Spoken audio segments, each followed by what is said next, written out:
Hey guys, welcome back once again to my little Planet Coaster 2 franchise build, Landsdowne Park, which is modeled mostly after Worlds of Fun and some of the other smaller Cedar Fair parks. Which, I don't intend to make this into anything outrageous like filled to the brim with coasters. It's just going to be a small regional park to start things off with. Because yes, I am planning to do other parks in our little franchise here. Today's video is going to be just a little bit different. Now, usually I include a time-lapse build of whatever new thing just got added, but this time around, I'm saving that footage. I'm going to turn it into its own separate video kind of thing. Something not so condensed or sped up so fast, and more of a longer, chill, ASMR sort of building video set to some Planko music. It's just me experimenting with different types of video formats, so let me know what you think of doing it this way. On the plus side, those who like the time-lapse stuff still get their fix at a much slower speed so you can see how things went together better. And for those who aren't into watching the time-lapse build, these videos aren't as long, so we can cut straight to the chase and show what's new. Speaking of cutting to the chase, let's talk about the big old elephant, coaster in the room. I want to introduce you all to the newest coaster in Landsdowne Park's lineup, Cannonball. And I say newest because, well, I just built it, but in the park's lore, it's been around longer than any of the other coasters. I wouldn't say it was the first ever coaster the park had. That was probably like an old Leap the Dips, but it's the only original coaster still standing from the park's golden age. And the guests, well, the guests absolutely love it. Look at this line. It's all the way almost to the beginning of the queue. In fact, the only line that might be longer than this, well, it's the Dodgems right next door. This line's stretching all the way out on the sidewalk right now. I modeled it after the Giant Dipper, which is at Belmont Park, and I think that's San Diego, correct me if I'm wrong, but a single photo of that coaster inspired me, and I really wanted to try to recreate that, but with my own twists and turns. It definitely borrows a little bit of that layout for sure. Starting at the very beginning of the ride, as it starts kind of down this circular little hill right here, picks up a little bit of speed and then heads into an extremely long tunnel, as you can see, that goes all the way around, curves, and then heads to the lift hill. Once it gets to the top of the lift hill, it will then make its first drop and then kind of turn back in on itself and then head over a first couple of airtime hills right here and then into a turnaround on the backside. Kind of an S-curve sort of like airtime hill right there. Another couple of airtime hills, lots of airtime on this one. And then another turnaround, another couple of airtime hills right here as it goes next to the station. And then it's going to make one more turn right here as it heads into the brake run. I'm extremely happy with how this one turned out. I tried several different iterations of this coaster over the last couple of weeks, and this is the one that I finally was just like, yep, this is the one. This is the one that's going to work for me perfectly. It's exactly what I'm looking for. Like I said, very reminiscent of, Giant Dipper at Belmont. Even if you kind of look at it, it's hard to see with the trees, but if you look at kind of the skyline for it, it's very similar to the photo that I saw that inspired me to do this coaster to begin with. Another big first for this park is this is the first coaster that we've done where I actually done the station. Like, if you take a look at like Yankee Looper and then you go over here to Jayhawk, neither of those have a station yet.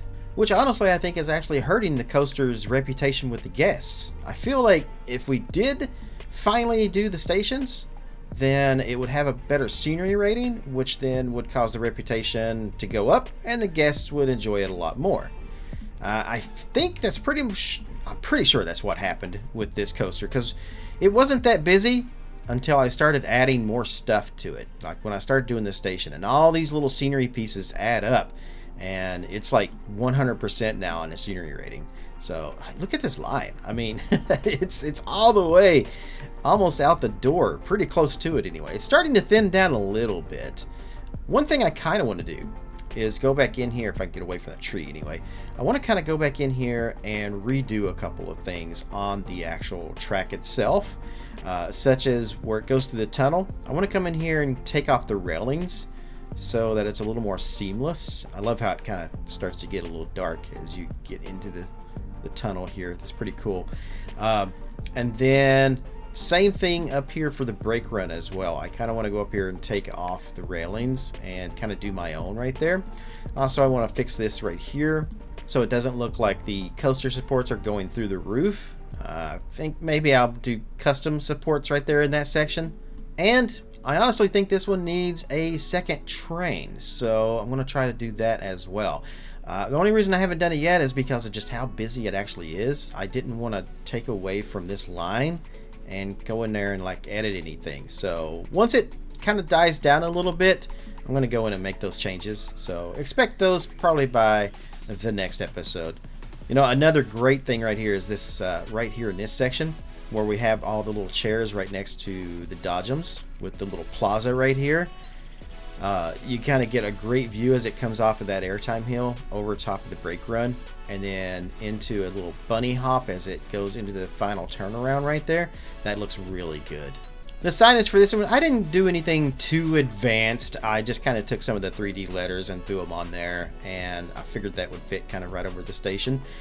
Kind of progressively got smaller with the letters as it got towards the middle, which, I mean, it doesn't look perfect. It's the same amount of letters. So we have 1, 2, 3, 4, 5. 1, 2, 3, 4, 5. So the two in the middle are the smallest. But for some odd reason, it just feels off-centered, and I don't know why that is. Maybe it's the C. Maybe the C just throws everything off because it's just such a bigger letter. I don't know. Really don't know. And then I just kind of threw these little fireball effects onto the side of it. I don't know if that really works or not, but I'm going to go with it for the moment. And then I did the same trick with the little like resort globe lights right here. So if I jump out of that and then click on those, you can see, there we go. So yeah, it's just the resort lamppost 7. I did the same trick I did all the way across over here in this entire midway area. The same thing for the dodgems, the arcade over here, where I just kind of threw those little lights right onto the top of the building just to give it a little bit more, I don't know, it felt natural. It felt more vintage by adding those old lights and stuff like that. Very, very midway-ish. The station itself is also modeled a little bit after the Giant Dipper at Belmont too, because it's very, like, only slightly noticeable, but if you look at the roof, you can see I took those one lights right here. Let's go in there, click that. The resort light bulbs, 1 meter ones right there, and I carefully put them all the way across on the beams right here. It doesn't provide a whole lot of light though. Let me kind of, let's make it dark here. Let's go dark. So right there, there's 8, 7 starts to get a little bit dark. That's when the sun's, I guess that's the sunset right here instead of sundown. But you can kind of start seeing a little bit of the lighting kind of popping in right there. Oh, and you know what? I honestly hadn't even looked at the dodgems from that. Look at that. That looks really good. Yeah, let's go a little bit darker. Let's go 6 a.m. All right, that's pretty dark right there. Everything's kind of lit up pretty good. Wish the sign was lit up a little bit more, but oh well. And then we have the entrance over here. Oh, that looks perfect right there. That looks fantastic. And then you can see kind of the little lighting above the beams. Now this is all accented by a couple of other lights that I kind of put in here right above each one of the like framework pieces. I put a spotlight up there and just kind of shrunk it down so you don't really see it in the daylight. Let me turn it back to daylight here. So yeah, very much fits in up there and provides just a little bit of light for the station, and I think that works out great. I also did a ton of lattice work on this one too, so I could make everything kind of fit in. You know, again, inspired by, you know, the Belmont Giant Dipper, where its station also has these curved lines like this going over top of it. It's got the lattice, it's got all of that. And then this is inspired by the Racer at Kennywood, is where I got the idea for this entrance here. It's not the first time I've done an entrance like this in Planet Coaster, but I think it really works very well with this coaster here. All right, now if you come over here to the side, so this is where our priority entrance kind of goes up through here. I decided, you know what? We only have like one set of bathrooms in the entire park. Maybe it's time we add another one. So I threw in a bathroom right down here on the bottom. I do kind of wish that I had done this a little bit different though. If I could find another way, this would have made a great spot for some midway games right underneath of the station right there. I think would have been great. But I don't know of another way to do the priority line and make that work in there. So I could probably maybe bring the regular entrance, the regular queue line could maybe start over here, and then I could have this one maybe over here, but then that wouldn't give me a whole lot of room for the slant down like that, like a ramp. And I really don't want that to be steps, because, you know, even though the game doesn't have like disability, like people in wheelchairs and things like that, I still want to go for that realistic effect and then have the option for that. So if somebody is, you know, disabled or something, then they have a ramp there. So I guess is it ADA compliant, I think is the acronym for that. I think so. Add a little bit more seating in here as well, but you'll notice that like I used two different kinds of wood here. So we have this old vintage kind of wood over here for the original station, and then this section here underneath of the priority line, the fast pass lane, this one has a little bit of a more newer looking wood, like maybe it was just installed. And I was thinking, you know, like maybe this was added on much later on as like an afterthought to this station, and they were like, hey, we should do a fast lane pass for Cannonball. How are we going to do that? So the engineers figured it out, and they were like, we'll just add it right here. This would be a perfect spot. We'll just make it work. So they just added up, you know, some ramps and stuff onto here, brought it up to par with a more modern coaster and stuff. So that's why we have two different kinds of wood, is because this was built at a much later time. A couple of things that made this layout like just so hard to kind of get right was its location, for one. Just having to try to fit everything in here and figure out, you know, which way did I want the lift hill to go? Did I want it to go that way, or did I want it to go that way? Also, I needed to kind of do not really an L shape, but it definitely had to do like a turn. So we have the straight part over here, which is like right out front of the entrance right here, which offers a really cool sequence here where you can kind of see the last turnaround right there, kind of coming down and then rise up before it goes back into the station. That kind of works really well. But I wanted to have this right in here, and then also, like, if I had the lift hill over here, then I wanted it to kind of come down and kind of be close to the path as well. So you get the interaction with the like interior of the park here too, but just trying to get the pacing and everything right on that. So it had to make a couple of go arounds, as far as like, you know, I needed to kind of go first time around this way, come back around, and then I needed to go another one all the way around. And what made that hard was, you know, trying to get it tall enough and figure out where everything was kind of gonna go. Like, I knew that I wanted this right here to kind of be over top of the dodgems. I wanted to be able to see that turnaround right there. I wanted to be able to see that from over top of the dodgems. Like if you're standing in the park, say like anywhere, then you can kind of see that cool turnaround right there.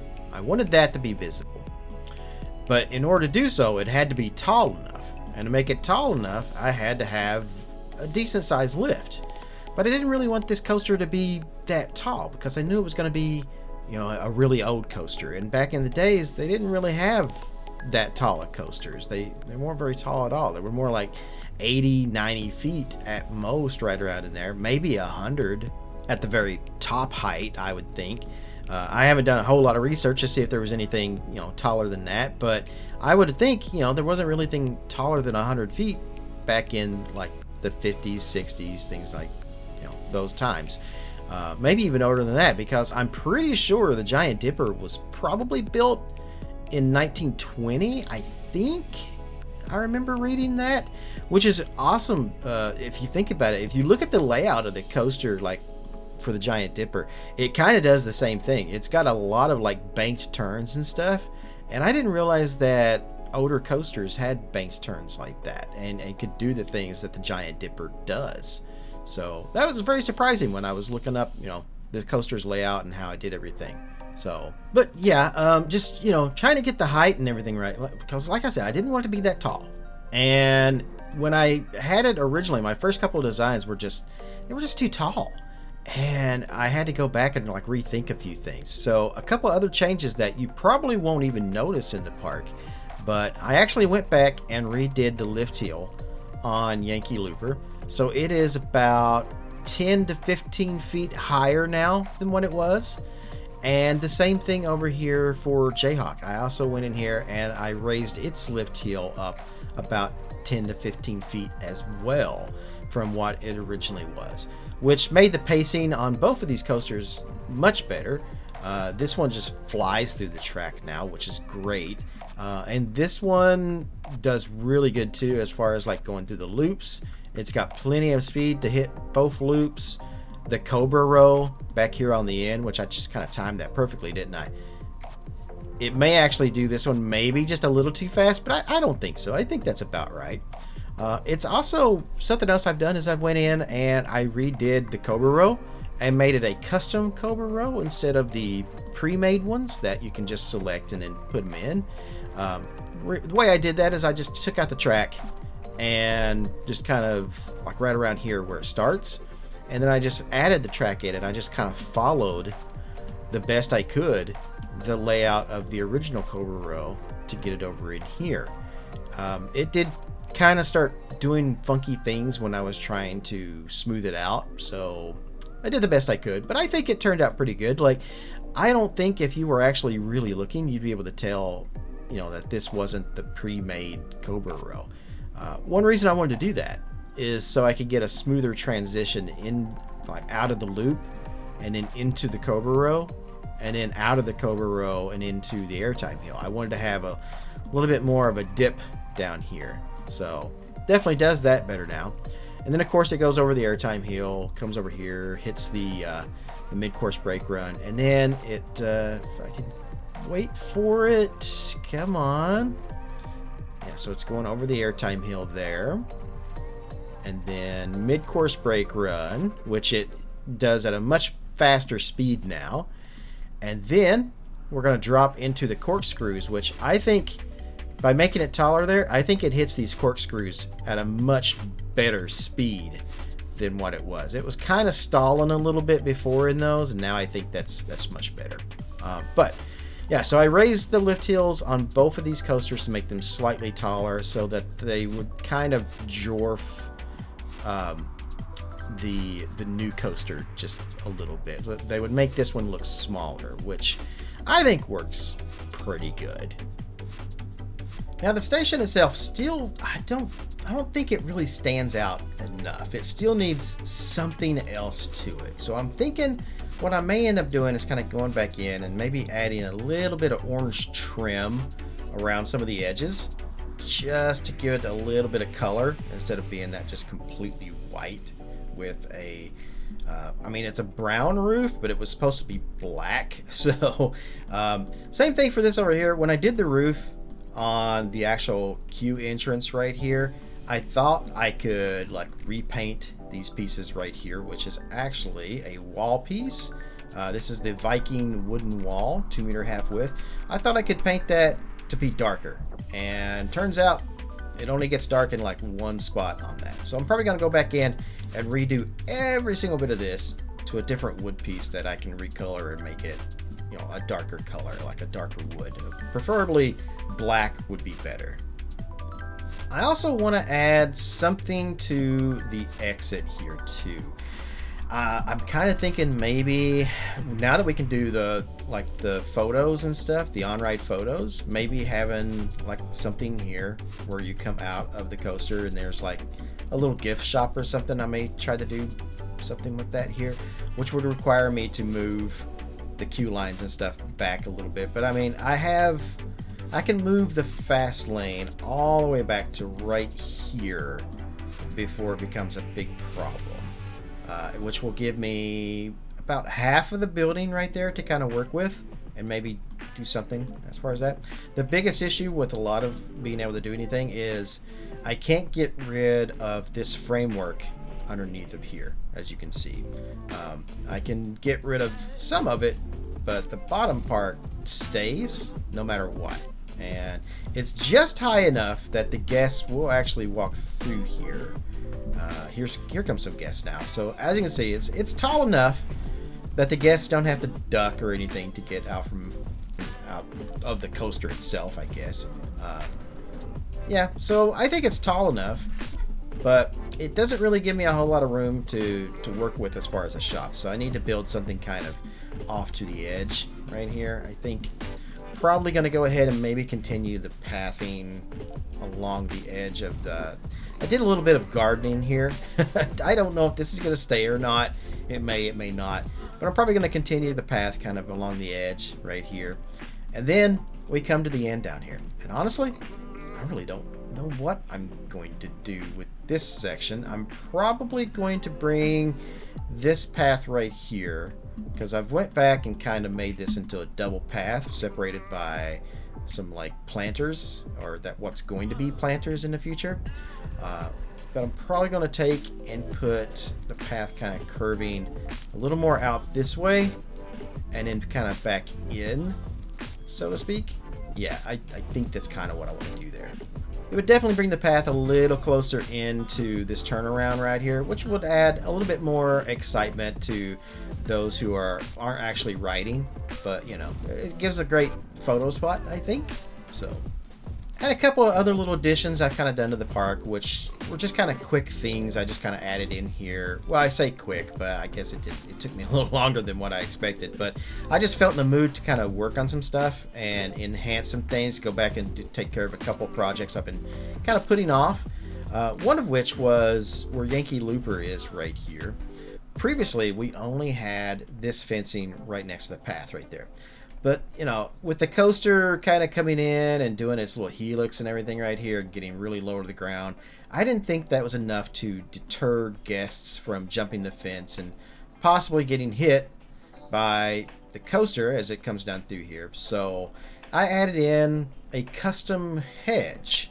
And how I put this together was this is actually a couple of different, let's see here, the arrowwood bushes. I just kind of put them together right there. So as you can see here, if I take one apart and then I turn them on their side and then just kind of put them together in a line down through there, and voila, custom hedge work, which looks great, honestly. I also went in here and I tried to paint the terrain to what I wanted, but it just wasn't working for me. So I put in some of the modular planters with no edges kind of in here. Some of them are slanted. And then as it gets closer down here, it starts to make the turn around down this way. It's more flat. Oh, look, end of day report. We made a profit of $21,000. So yay us. Where was I? So before I was so rudely interrupted by our accountants. Oh, yeah. So yeah, I just kind of added that down through here as well. And I'll probably continue that a little bit more. You can see I've kind of started a little bit down through here. Didn't finish it. It's definitely going to be something I'll go back to later. And then one more little tiny thing I worked on was if we come over here, right here, I added in a little bit of a drainage system to our little creek bed right here. I think this looks pretty good. It wasn't really what I was picturing in the long run, so I may end up going back and changing this, but I think it kind of works for now. I tried a few different wall pieces and ended up going with the lime plaster wall. I think that looked best out of everything. It kind of had, you know, the kind of spots and stuff on it, and kind of like the walls deteriorating a little bit, which I think looks all right. I am getting a little bit of Z fighting right there, which I can fix that. That won't be a problem. But I think that kind of works. What I originally wanted to do though was just kind of add in like concrete down through the edges down here, and then just maybe put a little bit of dirt kind of coming up to the edge there to make it look more like a concrete drainage ditch. But instead we have more of a little creek bed. So I think maybe some reeds, some bushes, some stuff in here will probably look pretty good. I think Christmas is still going to work on this. Not the holiday, but my friend Christmas. I think he's still going to maybe try to attempt to work on some stuff. He was saying the other day though that he's just not really been feeling it. He's not into the game as much as the original one was, and he was thinking about just kind of dropping out of the franchise thing from us. And I was like, I mean, I don't really, if you're worried about holding us back or anything, it's not that. You're definitely not doing that or anything. Just take your time, and maybe instead of trying to do like big projects, maybe just try smaller stuff. Work on a little thing here, a little thing there. That's how I do it, and kind of see what you think. So he may end up doing that, or he may end up just leaving us. I'm not sure what's going to happen just yet with that, but he's my foliage guy, so I've just been kind of waiting on him to kind of come in here and do some stuff around the coasters and things. But that's why a lot of this stuff just doesn't really look too finished yet, and it's just, it could look a lot better, and I've just been kind of waiting on him to do his thing. No rush, of course. Yeah, I almost forgot about this. So I added some trees down through the midway down here as you're heading down towards our tower, and then also down here to Jayhawk. So I think this kind of works down here. It adds a little bit of separation to the path, because the path was fairly large, but I wanted it to be wide, and I think this just kind of helps it to look a little bit better. It offers a little bit of shade to the guests as well. So all in all, I think the little midway is definitely starting to really look good. Almost a boardwalk type of vibe to it. Not really what I was going for, but kinda, I guess. It's definitely shaping up though. Very picturesque, and it catches the eye, drawing the park guests down this way. Like, hey, this looks exciting down through here. Let's go check it out. It's really coming together. But that brings me now to the end of the video. If you've watched this far, thank you so much. I very much appreciate that. Make sure to give it a thumbs up if you enjoyed it. And a comment goes a long way. Every interaction with the video tells YouTube that this video is interesting and helps push it out to even more viewers. I'm doing my best to bring back the Planko fans to the channel after such a long hiatus. Not only that, but I'm starting to get back into the swing of playing the game, making videos, and just creating content in general. I've gone a long time now without any sort of, desire, I guess, to do much. Just work, come home, sleep, not really feeling like doing anything else, but definitely feeling more creative and more energetic. Now I just need the views to help keep that encouragement there. So hey, if you aren't already a subscriber and you enjoyed the build, click that button so you won't miss any of my new content. And if you want to actually discuss the game itself, or just talk about coasters in general, check out my Discord. I love talking about that stuff, and need more Planet Coaster and coaster enthusiasts to chat with. Links in the description. For now though, wherever you guys are in the world, good morning, good afternoon, good evening, and good night. I'll see you next time.